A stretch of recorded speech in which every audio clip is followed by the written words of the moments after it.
Nothing says 40 like waiting up all Saturday to watch a fight and falling asleep in the first round of the fight. I missed the entire fight, the whole thing. But I heard Boots won. And apparently my boots were not made for walking because I did not make it. Shout out to the people who saw it. I'm just old and washed at this point. Now, I feel like if you were to ask most people, name a time or name a decision you made that was the smartest and dumbest decision at the same time, what do you think most people would say? Get married. That was my first thought. It was either get married or have children, right? Mine is purchasing a home. Smartest and dumbest decision by far. Why dumbest? I'm cooking this home thing. Don't get me wrong. I'm doing my thing. I'm showing up in ways I never thought I would. And I realize that I'm built for things I never thought I was until I became a homeowner. If you are a homeowner, I know you know what I'm talking about. At the same time, this home is whooping my ass. And I haven't had my ass whooped in a long time. It's just like getting older. That's why buying a home at an older age, now you got to deal with two things that operate the same. You fix one leak, you look up, there's another. It's the same thing. I just went through that. I fixed one leak, I looked up, I turned around, something else was leaking. And that's just like your body. You fix one hole, there's a problem with another hole. It's the same shit. One bone finally stop hurting, another bone start. Homes are the same way. And sometimes you just feel like an old dumbass when your body hurt and your home is hurting at the same time. I'll give you a perfect example. I'm outside working on the backyard. I fix one thing, another thing break. I go start working on the pool filter. I fix it. Then it starts leaking. I fix the leak. It starts leaking somewhere else. As I'm fixing that leak, the entire filter shuts off. I said, the filter just died. I go inside the house, angry that a new pump is needed. I try to turn on the light. The light doesn't come on. So a light bulb goes off. Oh, it's not the pump. We blew a fuse. So this is the first time in my new home I have to find the fuse box. It's been months. I know. It's terrible. I hear your judgment through the speakers. I find the fuse box. There's 374 buttons. You remember the first time that you saw all of the buttons to a plane as a kid? And it looked like, how is this possible to know what button to press? That's how. It still looks like that way to me now. Yeah, true.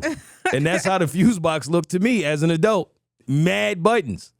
So I'm doing what they teach you to do, right? Looking for which button is going the other way. Right. They're all going the same way. Now I'm sweating. I have anxiety. I have a flashlight in my hand. At this point, I'm just hitting things. You just clipping wires hoping the bomb don't go off.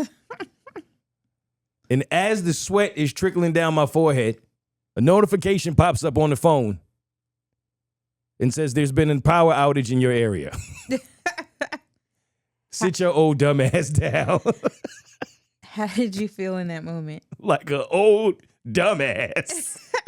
Welcome to In the Moment.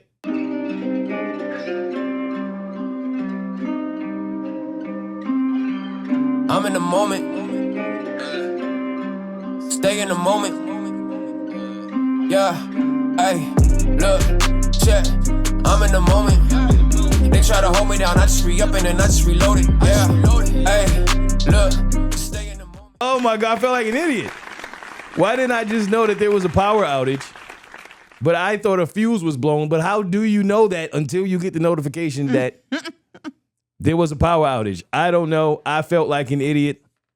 But all is well for now until we figure out what the next problem is. That is how it feels to be 40.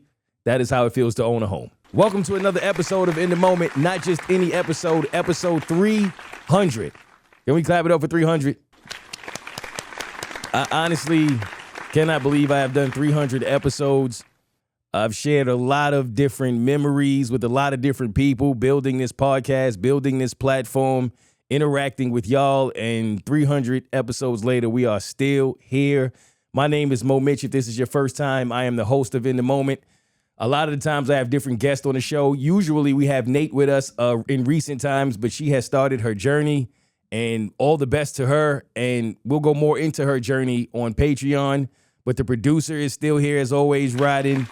Hey, and congratulations on 300. Thank you. I appreciate that. And thank you to everybody who has shared the platform with me and helped me get here.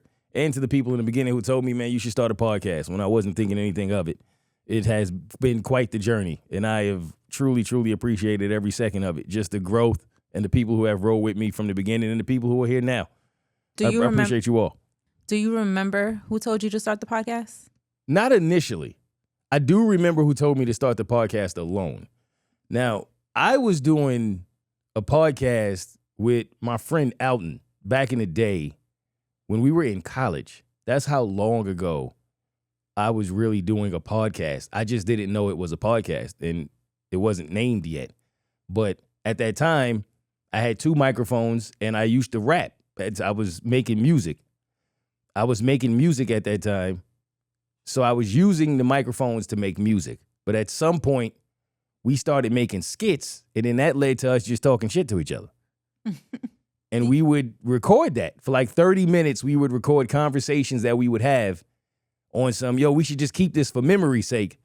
And then eventually, we would let people hear it. And people would be like, this is hilarious. Y'all should do something with it. And that was podcasting before I even knew what a podcast was. Do you still have any of that? Yeah. I still have all of it. We should probably hear a clip one day. All right, I'll find it.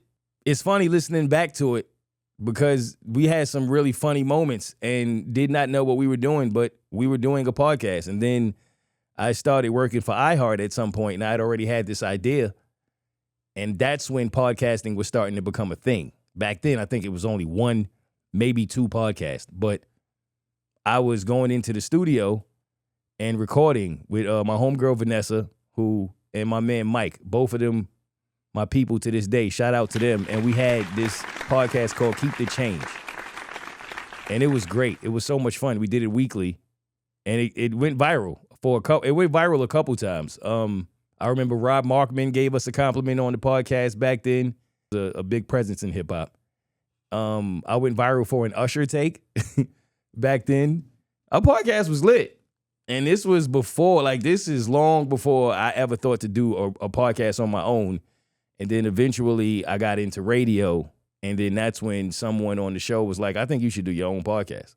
Like, I think you could do this on your own. I don't even think you need help. And that's when I started to do, I started to do Distant Cousins first with Walter. Shout out to Walter. A lot of y'all, especially the Patreonizers, you've seen the interview that I did with him.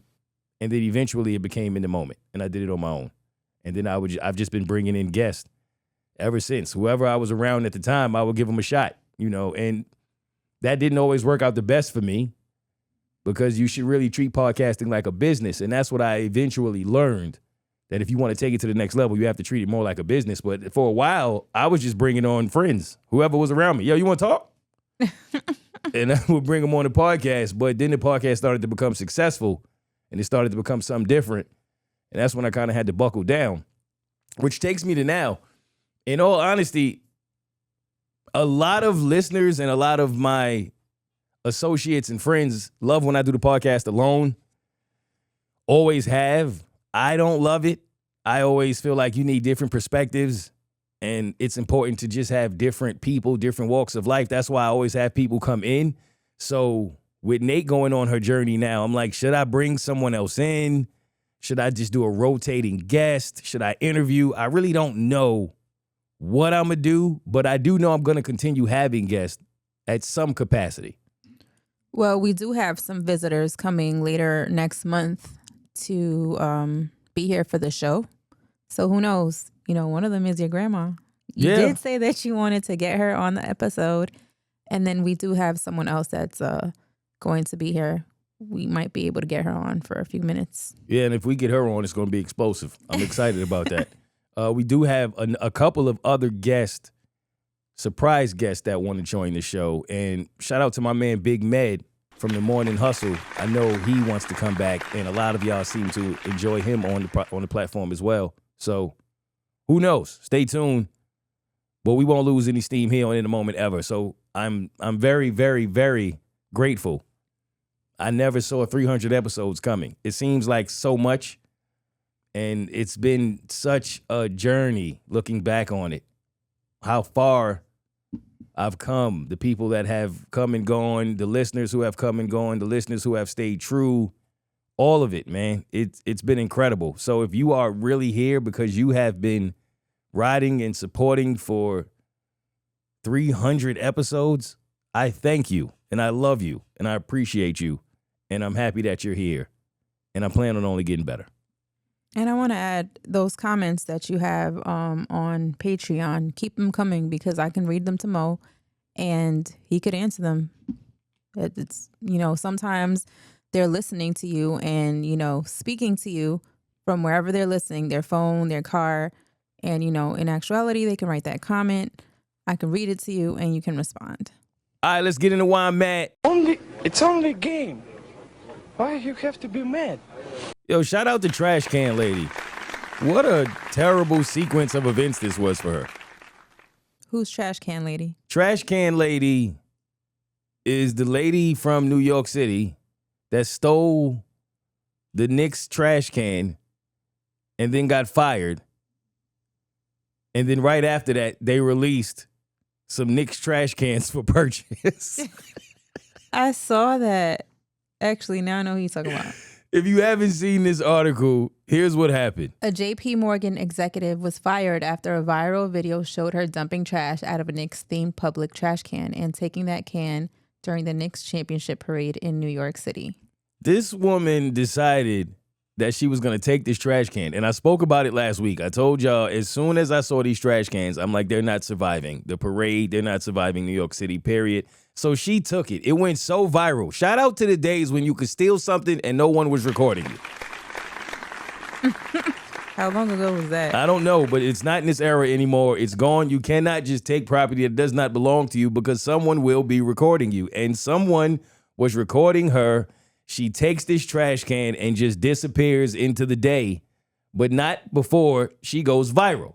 Now, go ahead. Sorry, especially with the AI glasses now, you never know who's recording you. I mean, I know it flashes, but still, who's always paying attention to the person in front of them? You should just always assume that you are being filmed. She steals the trash can with no brim on her hat. She has a brimless snapback on. And when I saw that JP Morgan Chase fired her, I thought it was because of the brimless snapback. Stop. That was my first thought. But it turns out they fired her for stealing the trash can. And then right after that, as my algorithm would have it, I scrolled past that and saw the trash cans for sale. And I thought to myself, damn, she has got to be pissed. Do you feel bad for her? I do.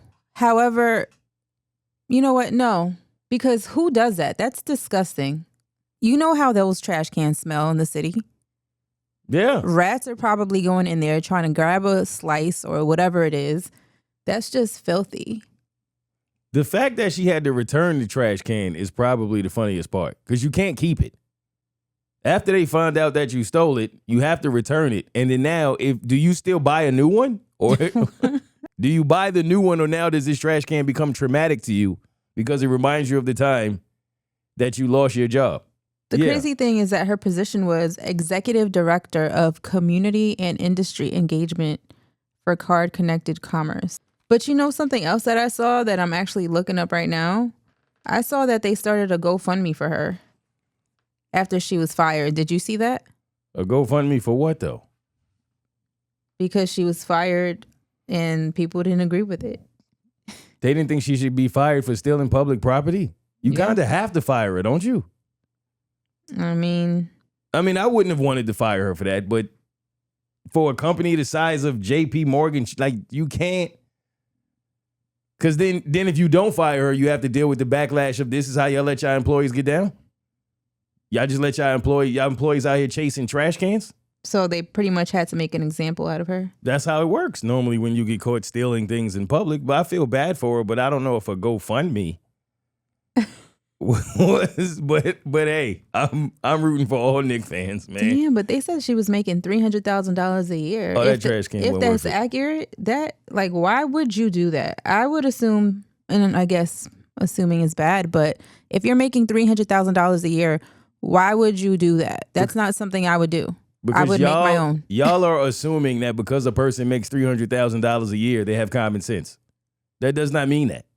There are people who make way more money than that and don't have common sense. You just threw your entire career at Chase in the trash can for chasing a trash can. And you made $300,000 a year. My man that was at the Knicks parade that they didn't know he was on the Knicks. What's my man name? I forget his name. Tyler something. He don't make $300,000 a year. Stop. He doesn't? I don't know. Let the joke fly. How many times I got to tell you the details are not as important You're right. when the jokes are flying. My point is, you threw your whole career away over one moment. And this won't be the only time in this episode we discuss that. One moment can ruin it all for you. And I tell y'all that often. And typically people say, oh, she's young, she's dumb, she made a mistake. She's 40 years old. She's 40? She's 40. I would also like to see her apartment. Because respectfully, living in New York City where I have lived for the majority of my life, I didn't have it like that. I wasn't making $300,000 a year, so maybe she does. But where were you going to put that in your apartment? She might have a house. She was putting Even it in her backyard. With a house. New York City does not scream space. You know what I'm saying? I guess you're. Where you gonna put the trash can? You gonna put it in like soon as you walk in? That's your centerpiece? I mean, if she lived in Jersey or Long Island, there's some type of space. Now, yeah, if she lives in the boroughs and in an apartment, there might not be any space for that. You're right. Because the producer's from Long Island. She's definitely from Long Island. This woman, anybody, whatever island you have come from to steal a trash can, it's been long. She is definitely from Long Island, and I don't like to see anyone lose their job, so I hate that for her, but you also cannot steal. Speaking of embarrassing, I have been chased, if you will, by embarrassing moments a lot in the past couple of weeks. And here's the thing. I am not buy all the apps guy. That is not me. My friends call me cheap. They make fun of me for it. I don't care. When LeBron James got caught watching a game on a free site, even though he's a billionaire, that would be me. Certain things I'm just not going to pay for. I don't care how much it costs. I'm not doing it. After having about 3 or 4 apps, I'm done. Y'all not going to keep telling me that I got to get another app to watch one thing, and now I got 12 apps. That's crazy. They're just trying to get money any way they can. It's ridiculous. You got to get Peacock. You got to get Paramount Plus. Then I found out that's not the same thing as Paramount Network. Yo, y'all got it. We need to bring back those black boxes that we used to have back in the day. Now, I don't think you can just say that out loud because that was also stealing. And you see what happened to the, you know what I mean? We just did a segment on publicly stealing. So allegedly, they had little black boxes and little black books. A lot of things that start with little black didn't really get the best. You know what I mean? Damn. When you think about it, right? I told y'all this before. Blackmail.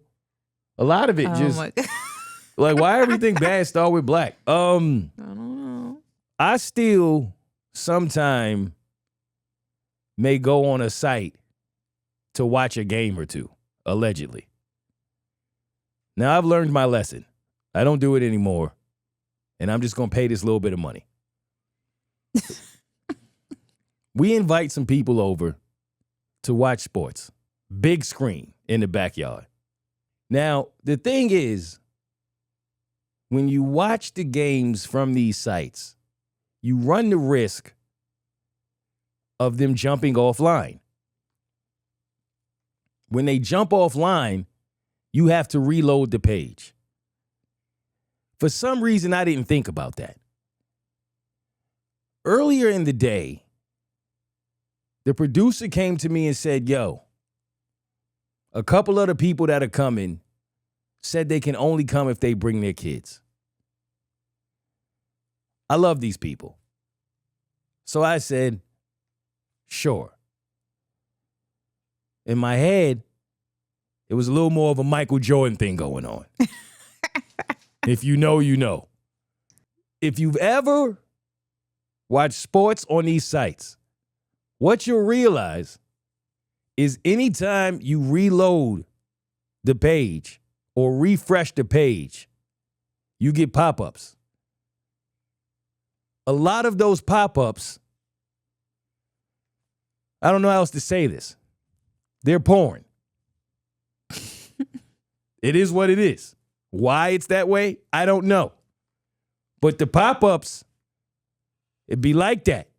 And two people really getting to it. Or it's just women showing everything. And you got to exit the pop-up.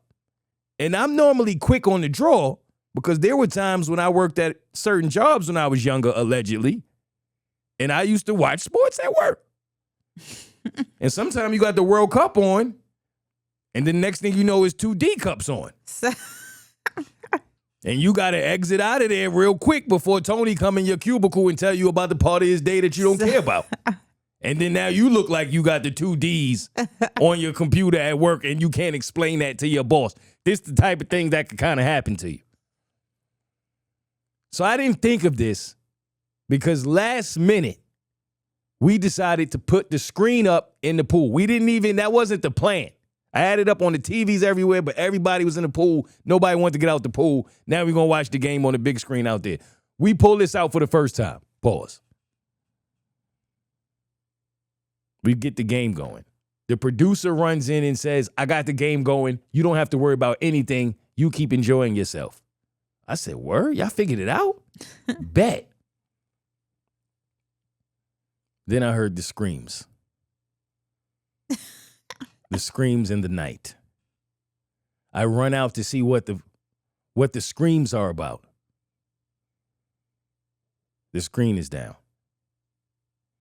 The game went down at the worst time. There's a black screen. Everybody is waiting for me to fix this screen so that the game will be back on, including the kids.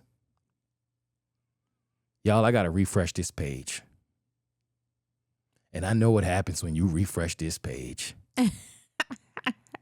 So I tapped the producer. I tap. Hey, I don't know what to do. She said, well, what's the problem? Just put the game back on. You do it all the time.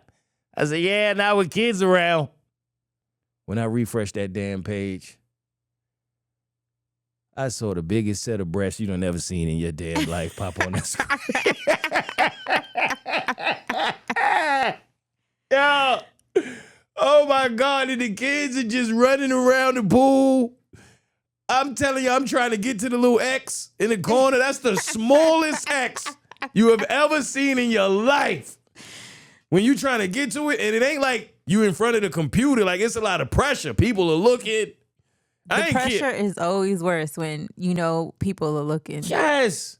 My hands are shaking. Like, let me get the X. Let me get the X. I could not get to that damn X. I could not get to the X, yo. We were laughing, though. Some of us. Yeah, some of y'all were laughing. Some the older people were not laughing. They Yo, the older crowd that came out did not find any joy or humor in that whatsoever. They were probably like, what type of house did y'all bring me to? What are y'all on? Like, they thought at the halftime show was about to be lit. Do you hear me? Fireworks. And I did get it off the screen. The problem is, it's usually not one pop-up. It's usually 2 or 3. It's multiple. Yeah, it's a threesome. And and I had to hit all the X's, if you know what I mean. I did. And the kids, thank God, the kids were having so much fun running around. They did not care about that game or that screen. They were completely into the pool. So the kids didn't see it. Everyone else laughed. And the thing about it is, unless you actually go on these sites, you don't know that to be a thing. So I could tell you that until you're blue in the face. You are leaving thinking I'm a freak. You're leaving thinking I'm a weirdo. I am in the Diddy. For real. I'm in the Diddy bracket now. To a lot of my friends' family members, because they'll always remember me as the guy. Porno guy? Yes, I'm porno guy. And I just wanted to watch the game. How would you feel if you were the parent? I mean, I would be tight. I would. I would. So you would be mad at your friend? Yeah, you can't have porn pop up on the screen at a kid's party. You can't do that. But this isn't a kid's party. True. That's true. It was not. The kids, they came because they didn't have a sitter. So we weren't against it. However, I see where you could be, I don't know what, not be mad, but like, damn, could you give me a heads up next time? I wouldn't be upset, upset to the point where I'm grabbing my kids and we're off. We're out of here. Not like that.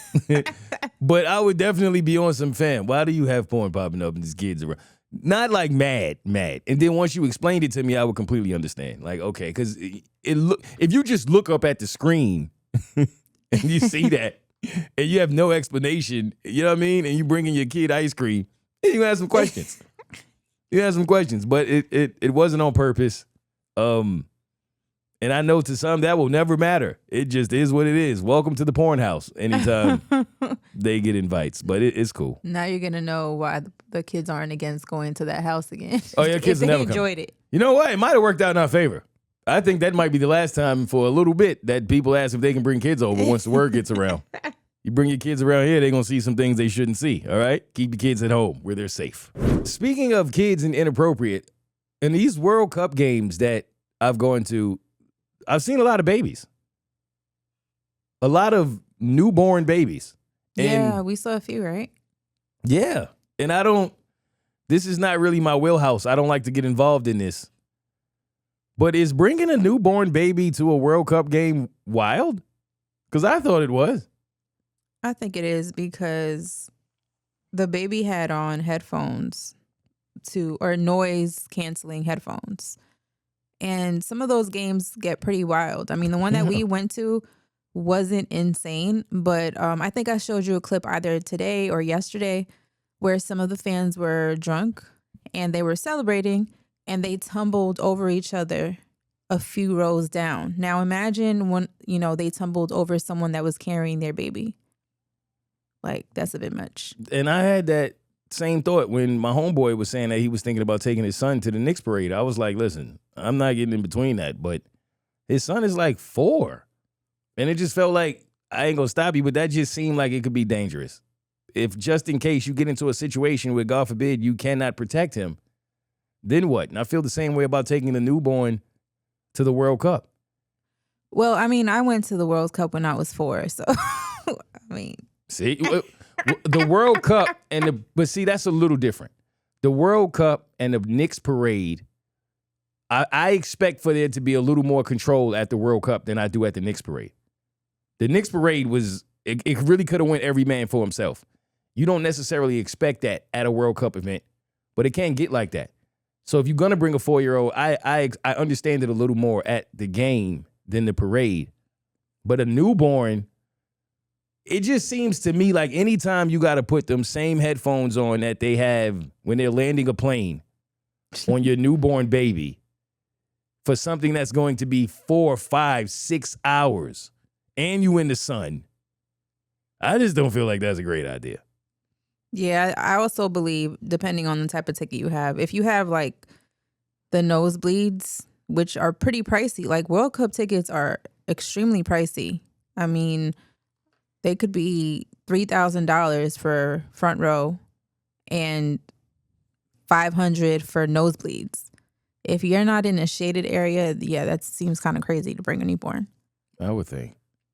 All right, let's get into the group chat. Trigger warning for everybody who is triggered by DV. This story has a little bit of that.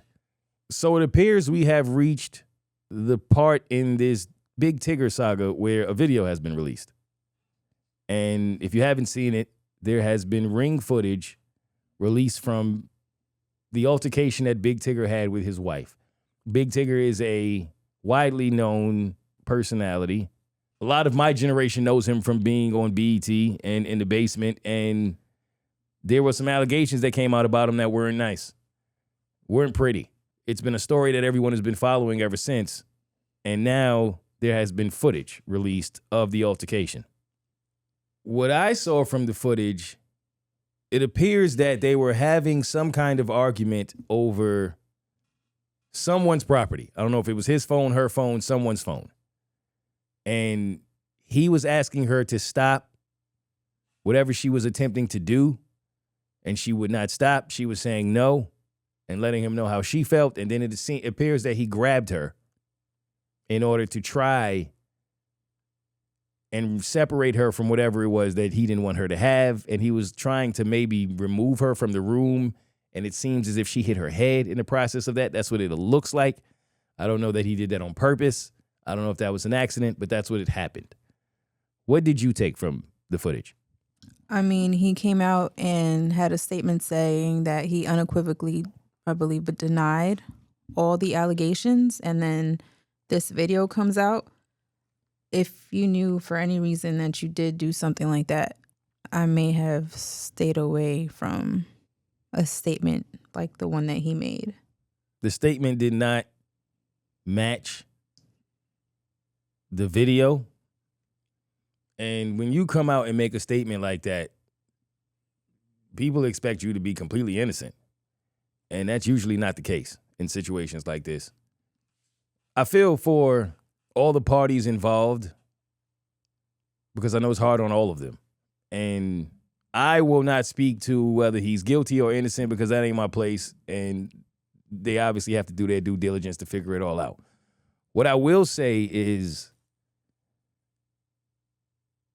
it looks terrible. In every relationship, you have to know the line. There's always a line. And that line gets crossed a lot.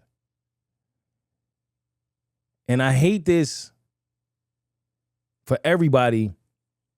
And I certainly hate it for public figures because when are two people just having a couple's argument, that should remain private and be no one else's business. But if you are a public figure, it simply just does not work like that. How much grace are you supposed to give people when they find themselves in situations like this? Because all couples fight, all couples have their moments, and the majority of couples get to keep those ugly moments behind closed doors, and they never have to share them. But when situations like this happen, it could be your ugliest moment. It could be your worst moment. And now it's the moment that's going to represent you. It's the moment that people are going to think about when they think of you. And none of us want to be remembered for our worst moment. None of us want the worst thing we'd ever done to be what now overshadows everything else we've ever done in our life. But that's what happens in moments like these. And though every couple argues, every couple fights, every couple has their moments, you simply just cannot put your hands on your partner. Can't do it. And I think that goes both ways. You can't do it. For any reason, under any circumstances, you simply cannot do it. And while it does go both ways, I do believe there will always be a bit more emphasis on being the male in that situation and putting your hands on your woman in any capacity. You know, there's always situations where I've heard couples go through it and, oh, she was trying to hit me, I wasn't trying to hit her, and all of these different things. And while he may not have meant for her head to slam against the door, whatever slammed against the door, even if he didn't mean it, it can't happen if you didn't do it. And it's just a reminder. That's all I feel like you can really take from these moments, is allow them to be reminders that we are human and extremely imperfect. And you will have moments, it's inevitable, where your emotions in that moment are overtaking your logic and your sense. And you may do something that you cannot take back. You may do something that would now define the rest of your career and quite possibly your life. That's how important it is to take those seconds to think before you act. That's how important it is to make sure that if you have something to lose, that you are with someone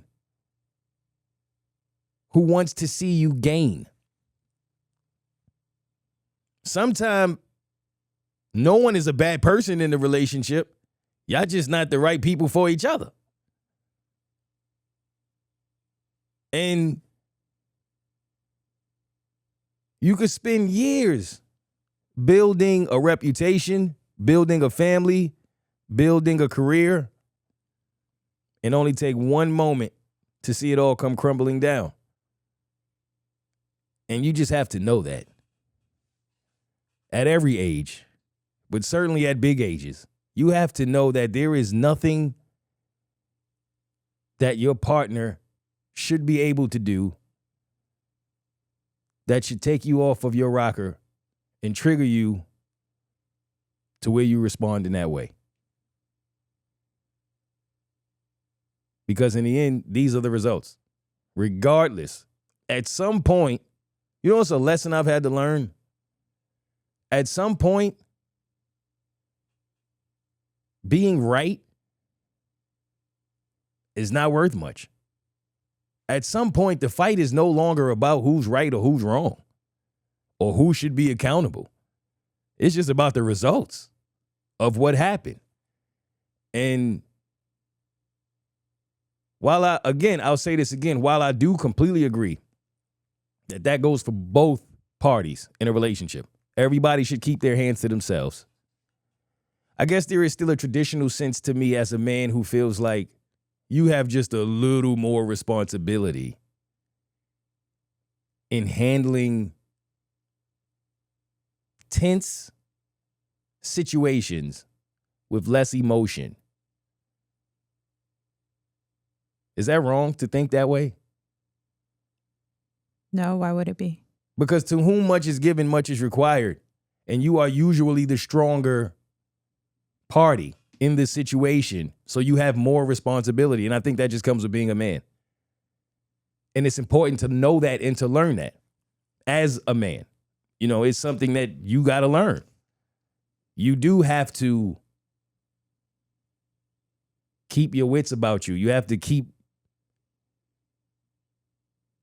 just have to keep yourself together at all times, because it only takes one time for you for you to end up here. Especially with your partner, because most of the time, partner, spouse, boyfriend, girlfriend, whatever you want to call it, most of the time they know you really well and they know what to say to trigger you. So if you don't want to end up in a moment like they're unfortunately going through, it's kind of like you have to restrain yourself, because it could unfortunately end in something like this. You do. No one can push your buttons like your partner can. And that passion can turn into pain quickly if you allow it to. And that's why I never want to come on my platform and pretend like I don't know couples fight. I don't know couples argue. I don't know couples get into it, because I feel like that's what happens sometimes. It becomes really easy to, from a distance, say, well, my relationship is perfect. I ain't never went through nothing like that, which could be true because I haven't. At the same time, I do understand some people been together a long time. Some people, man, I had to learn early in my life that some people are just drama seekers.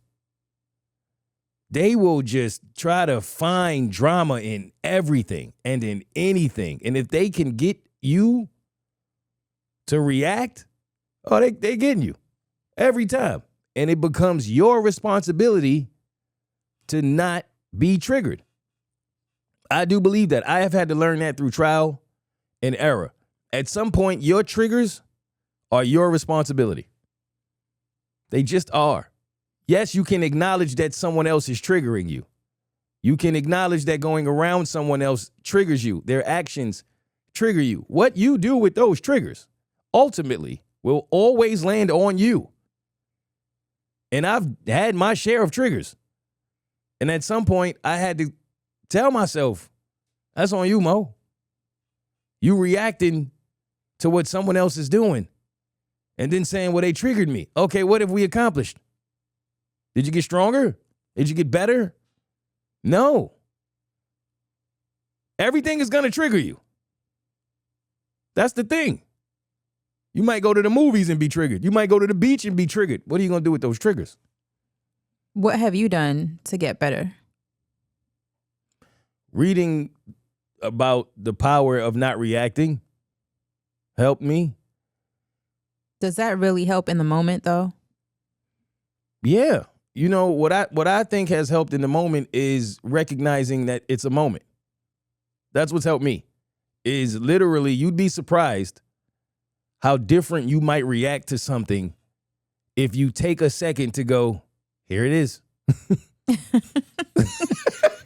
Like, if you take a second to recognize that these things are going to happen, whether it's traveling, a lot of things trigger me. Airports, airplanes, the way that people will treat you. For some people, it may be going to see family. For some people, it may be being around your spouse too long. Maybe your kids, maybe your coworkers. Anything, right? Sometime in the moment, whereas let's say a stranger does something to me that I don't necessarily love or says something that I don't necessarily love, old me would have just reacted and said whatever was the first thing to come to my mind. And then later, I'm sitting in a meeting with my team and they're telling me, you can't do that, Mom. you can't say that, man. Right? And I'm sitting there like, why not? They could have left me alone. But it took a while for me to realize there's no growth in that.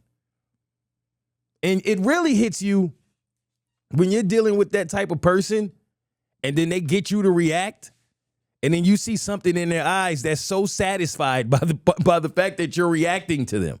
And you realize they got me. That's what they were looking for. That's what they wanted all of this time. I just gave it to them. Now they still got to stay where they are because they work there. You going on about your day and now you still having a bad day at the beach. You had the beach still tight. That's the bad thing about you. Yeah.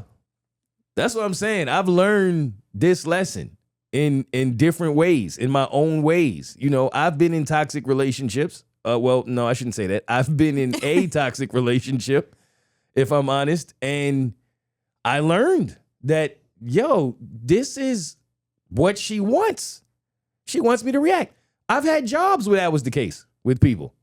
You get coworkers that's picking at you all of the time, trying to get you. They try to, you know what I mean? Get you fired. I've had jobs that way too. Yes.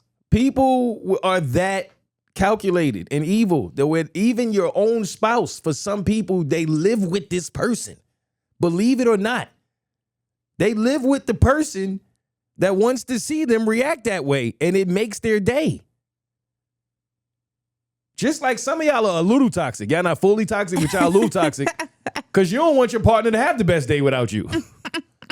Sometimes you call your partner, they having way too much fun. You not involved, so you feel away now. It be there. The little bit of toxic is there. So for me, in my growth, I've stopped in those moments. Here we go. Here it is. Here it is. And that will be enough for me to take a second and just think. Sometimes it's 1 second, 1 or 2 seconds of just, not today.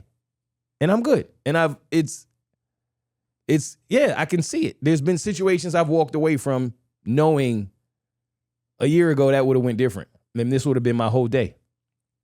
This would have been my whole day. I've had interactions in my life that lasted 30 seconds. And I was mad at that 30 seconds for 2 weeks. I wish it wouldn't be that way. For real. But yeah. Do the math. I mean, and I saw it going back to New York. I saw it just being in a car in New York City and you watch people honking at each other. One person was so mad that he was yelling at the other car, but his window was rolled up. So he's spitting on his own window and just yelling. And I'm like, the person can't even hear him. The other person is just going on about their day. But he's going crazy in the car. I'm normally the other person that goes on about their day. And I'm the person spitting at my own window. Yep. And I'd be like, all right, well, you ruined your whole day over nothing.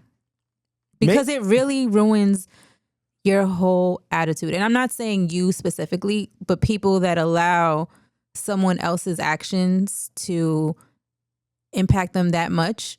Like, I'm not even thinking about you.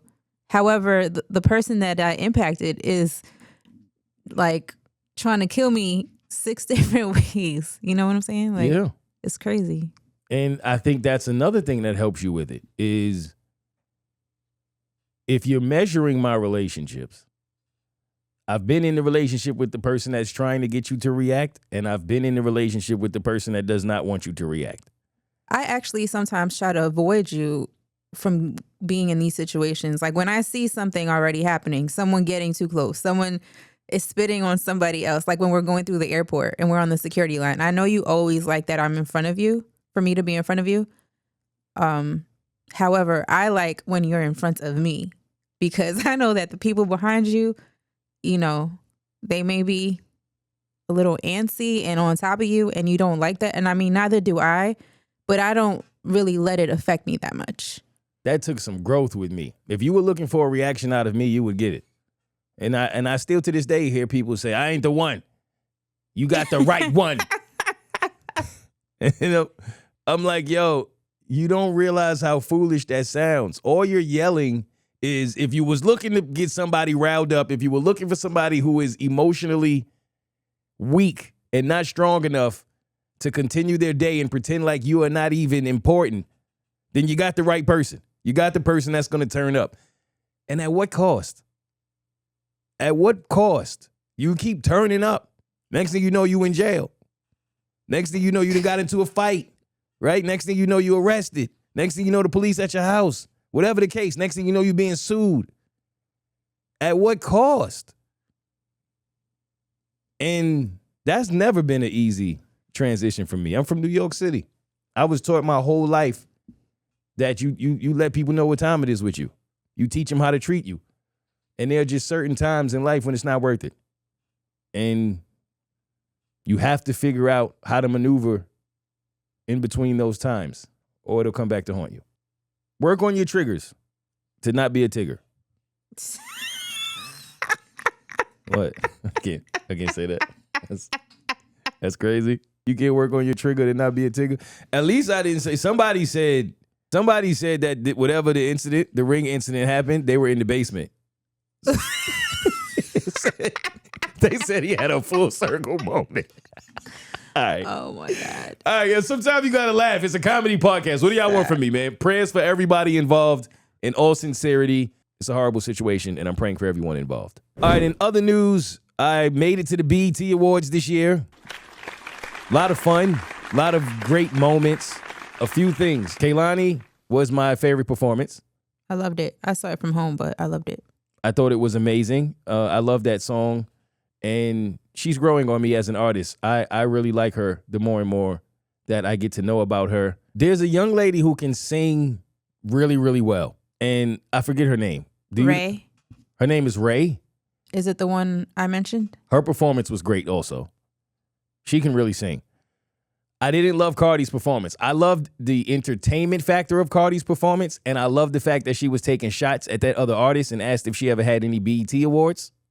And then they brought out all of the BET awards. She cooked on that. But I just don't love the song. And y'all know I love Cardi. But I don't love that song. But I did appreciate her performance because I just like seeing Cardi on stage doing her thing. T.I.'s performance, I thought was dope. I actually thought the BET Awards was decent this year. I didn't think it was as bad as it has been in the past. As far as Drewski, I think we got exactly what we thought we were going to get. Drewski has grown on me. I think Drewski is hilarious. I think he's a skit performer more than a stand-up presence type of comedian. How did you feel about Keke Palmer and Drewski, that little interaction that they had? I thought it was cool. I don't know why everybody made a thing of that. It was obviously scripted, and I do think the reaction of the crowd was telling. It sounded like the crowd was like, yeah, we would rather you host it. But yeah, I didn't think that was like a big deal. I feel like everyone loves Kiki. For sure. She's very likable. And Yes. I could see her hosting it as well. I mean, I thought Drewski did all right. I didn't understand him doing the skits we already knew him for. He did the church skit in the beginning. The one he opened up with. Yeah, he did the BBL, Could Have Been Records. And I've seen these already. And so many people have seen them that I'm assuming they thought maybe we can put his skits in front of a new audience. But so many people have already seen them that I didn't understand why you would recreate them. The one in the beginning to get the energy going, I thought was cool. The Could Have Been Records, I didn't get it. The jabs at Ray J walking through the crowd, pulling out Too Short and all that. I enjoy when they do that. Telling Ray J he lied to us, that was my favorite part. For real. Because Ray J was supposed to have been dead for the last 8 months. For real. God forbid. God Yes. forbid. No, seriously. But what do you mean? But not at some point when you walking around telling people that you're going to die and then you don't die, I don't even think, like, he's speaking that into the universe. No one else. At the end of the day, he's not lying because one thing that we all have guaranteed is death. So. Nah, he's lying. Don't do that. Nah. This man came out and had something attached to his heart, was bleeding from it, and told us that From he his only eyes? Yes, he bleeding from the eyes, telling us he only got a few days to live, and then he in a whole UFC fight. And he has something else coming up in July. Did you see that? How you know you got something coming up in July? This is my point. This is my whole point. I ain't know that. Nah, you can't play with people like that, man. You got people praying for you. You know what I mean? You can't have people like wasting your prayers. But, you know, I went this year because I was invited last year.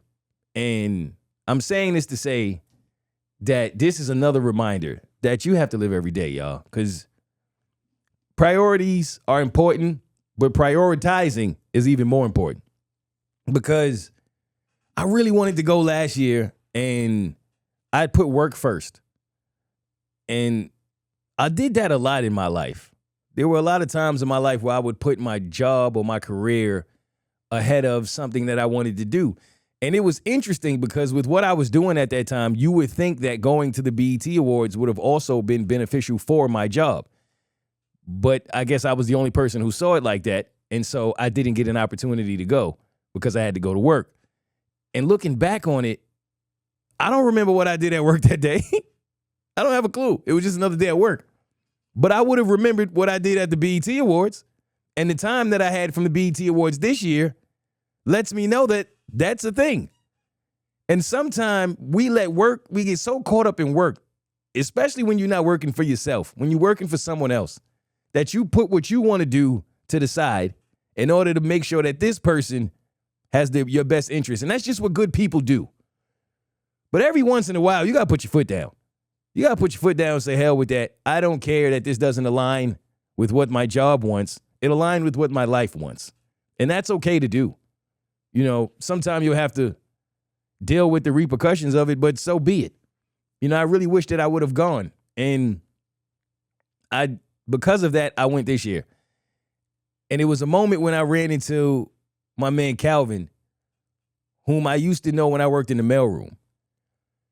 And it was two things at the awards that showed me you should never give up on your life because you have no idea how people are going to receive you or where life is going to take you. And just seeing him in that moment was a reminder of when we used to play kickball for the company, and that was the best part of my day because I hated my job.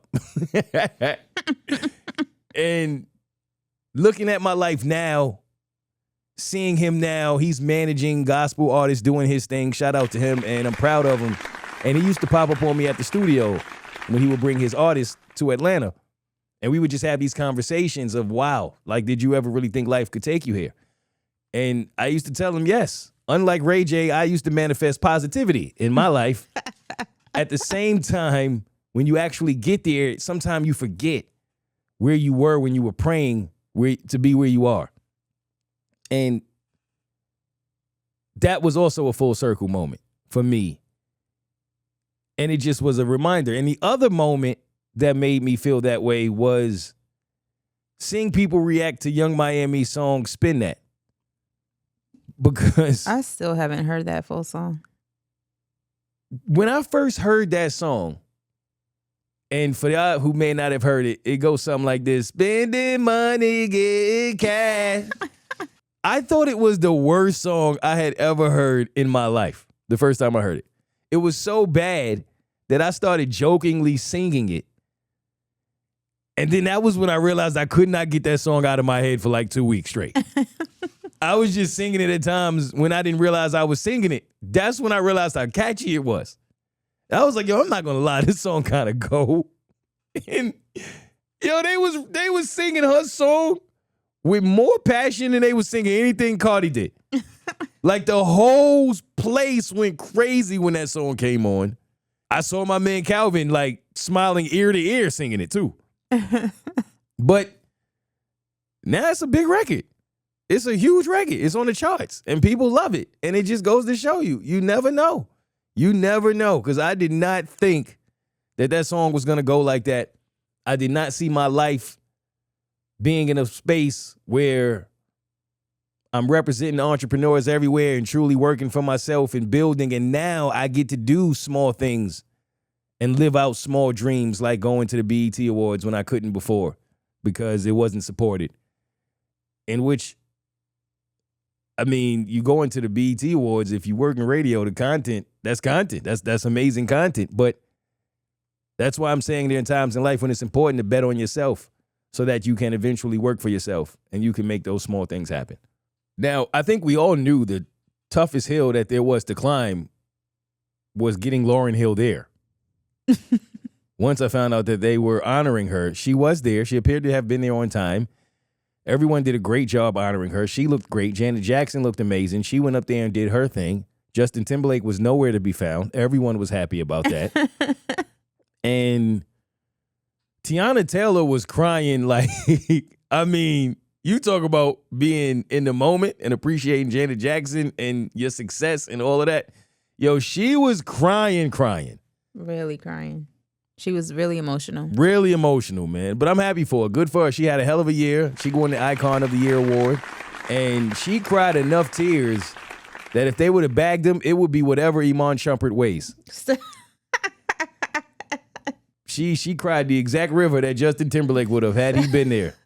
You got to let everyone know who that is because they may not be familiar with Iman. Iman Shumpert is a former NBA basketball player who played for the Knicks when they were trash. He didn't play for the Knicks during our good years. But and they were once married? Were they married or did they just have children together? They were married because they went through a divorce. They were couples goals for a while, for those who may not remember. After Lauryn Hill got her Living Legend Icon Award from Ice Cube, she surprised everybody with an impromptu performance, which I was cool. I was great with it because she surprised me by being there. So I had all the surprises I need and being on time. But she is indeed a living legend, and shout out to BET for putting together what was a great time. How did you feel about Doechii and SZA refusing to be rushed off the stage with their accepting speech? Because you know how sometimes, I think actually Drewski mentioned it right in the beginning where he was like, let's keep these acceptance speeches short. I didn't like that. I didn't understand that because it seemed like some people felt like Drewski was doing that because he's a Drake stan. It was, and he just taking jabs at everybody who's TDE or, you know, Kendrick affiliated. But I didn't love it. No, I didn't love that at all. If you're going to rush anybody, you don't rush the two black women at the time during the BET Awards. You know what I mean? That didn't seem fitting to me. But yeah, I didn't love that at all. So last week I mentioned I wanted to have a conversation about whether or not you should be the bigger person or the better person. And we dove into it on Patreon, and I'll give y'all some of the highlights here.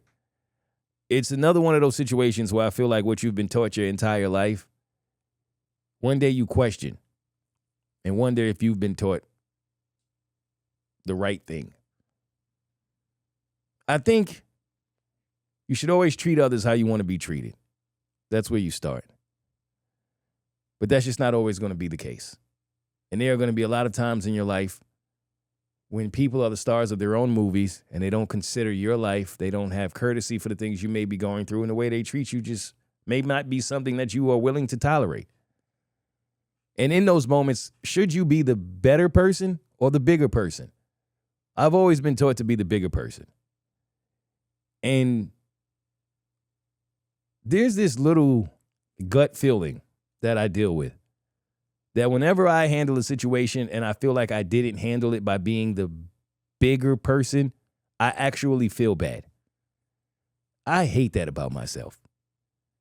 I try to always be the person that can walk away and have that feeling of, I tried. And I feel like I did the right thing. Because I'm just one of those people who don't sleep the best at night if I feel like I didn't. And it's not because of what I did to an individual. It's because I feel like I didn't do what God put me here to do. And in those moments, I fear that my karma may look different than it could if I did the right thing. So I always struggle with that. But the older I've got, the more I realize I've put myself in some really bad situations because I had the other person's best interest in mind and not my own. And the older I get, the more I think you have to be selfish at times. You just do. Because at some point, if you are always being the bigger person, then you're going to always be in the smaller situation. You are always going to have more work to do. You are always going to have to forgive someone. You are always going to have to reroute yourself. It's always on you. They get to just go wherever they go and do what they do and think how they think, act how they act. But you have to now do that part when the GPS gives you a different route because this route is no longer available. And certainly you get tired of that no matter how big you are. And that's just it. Being a bigger person is cool until you have reached the size you want to be. I don't know that I want to be any bigger. This is cool for me. This works for me. Because at what point does being the bigger person now truly make you the person that just doesn't have any boundaries? You won't tell anybody when enough is enough.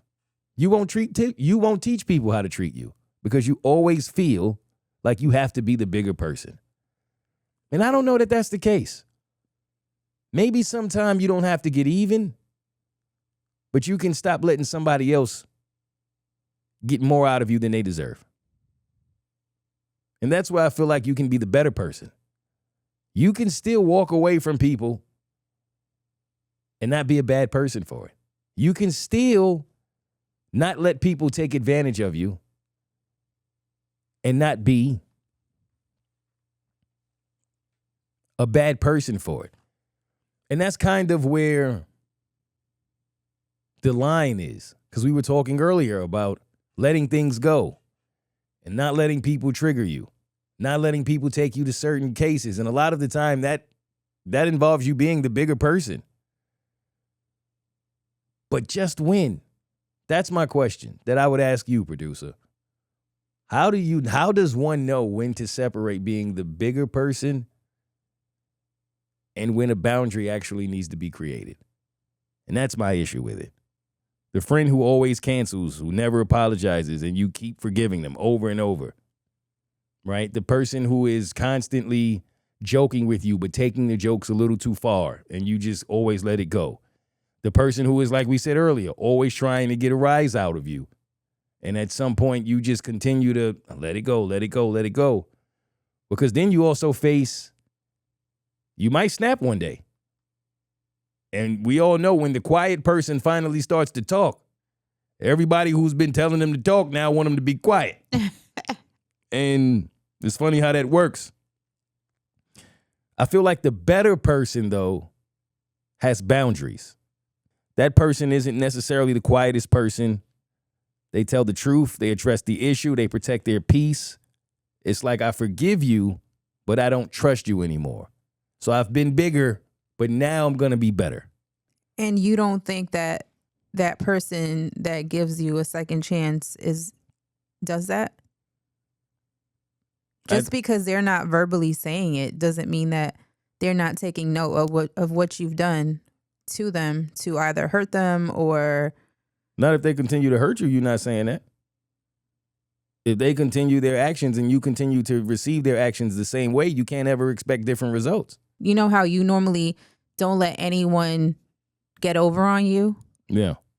So they don't have, you react in that moment. You let them know, no, you did this. So this is why we're not going to continue down this path because you did whatever they did. However, the person that continues to accept, getting over it. Somewhat, because see, that's just the thing, right? I feel like being the bigger person focuses more on the other person's behavior. It's like, I'm not going to stoop to their level, right? Whereas being the better person focuses more on your own behavior. How do I want to show up? What kind of person am I becoming?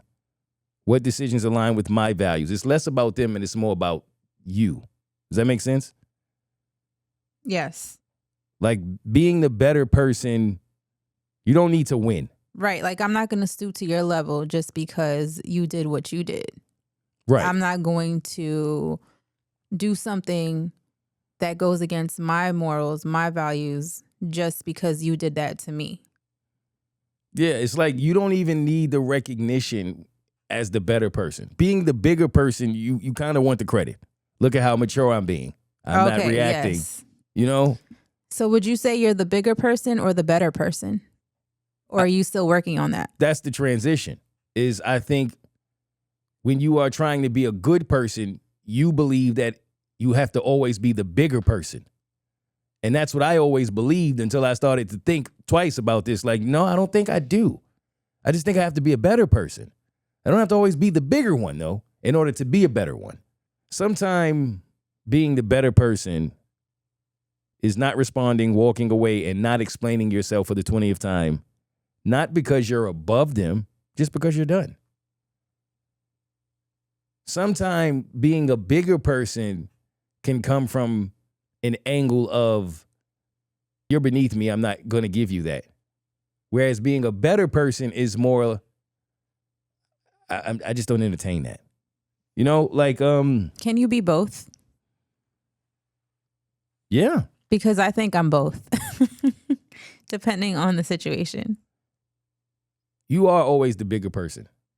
But I don't think you do it, and maybe I'm wrong. I don't think you do it to be the bigger person. I think that's just who you are. Sometimes I just don't think it's worth it. That's where the line between us is so different, because I always think it's worth it. Because in my mind, if this person does not get this accountability from me, they may never get it, because they're going to come across so many yous that I always feel like I got to be the one to go, you shouldn't treat people that way. And here's why. However, sometimes that person will no longer have access to you.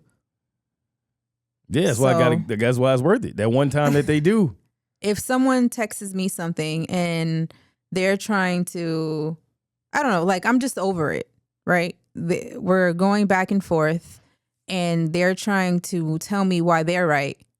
You got it. Like, I'm not going to say anything.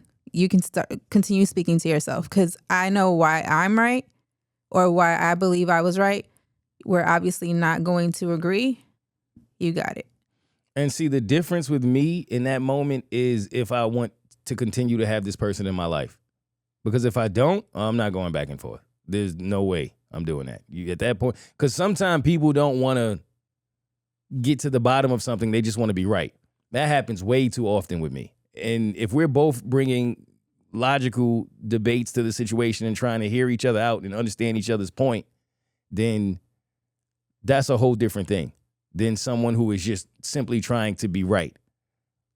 Like, I used to make the joke with Nate all of the time where I would be like, you are the most I see both sides of it person on the planet until it's a debate with you and I. Then you can only see your side, right? Like, sometimes I think it's not as much you trying to see both sides. You just trying to be right. And I can sense that in a debate off the rip. I can always tell when a person is not using logic. They just pure emotion. And it's like, okay, we're not going to get anywhere.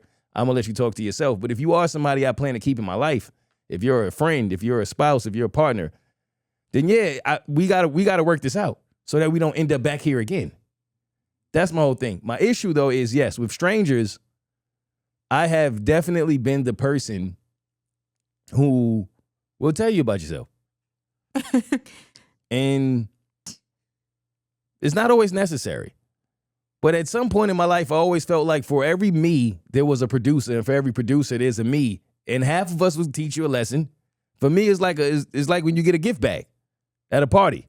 This is your parting gift. You shouldn't treat people this way. Here's why.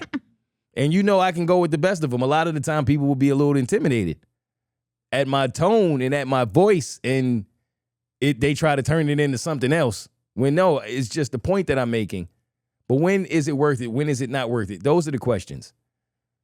And when it's something that will affect your peace, when it's something that will affect your career, when it's something that will affect your family, it's never worth it. If it'll affect your freedom, your money, your success, it's never worth it. But I do believe that you have to treat life like Stevie Wonder and the piano. And what's that? Though you may think that I don't see anything that you're doing, I'm in tune with it all. And as beautifully as I may play the keys of life, you should never get that twisted to believe that there's not a time when I will decide that I got to come from around this piano and offer you a different tune. But with that being said, I'll close with this. I believe being the bigger person is about rising above the moment. Being the better person is about becoming better because of the moment. One protects your image, the other protects your character. Sometimes being the bigger person is not even genuine. It's just something you're doing for the moment because you were trying to protect your peace. But if you allow those moments to actually build your character, after a while, you're not even being the bigger person. You're just naturally being the better person. And which ultimately makes you both, like you said earlier. From me to you, it has been such an incredible journey, and I thank you for being here with me on it. And I hope you will continue. Looking forward to the next 100 episodes as we continue to play this song in the keys of life. All right. That's it. Next week, bitches. Looking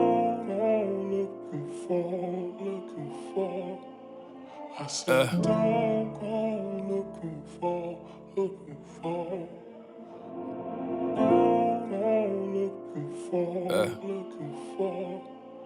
I said, don't go looking for.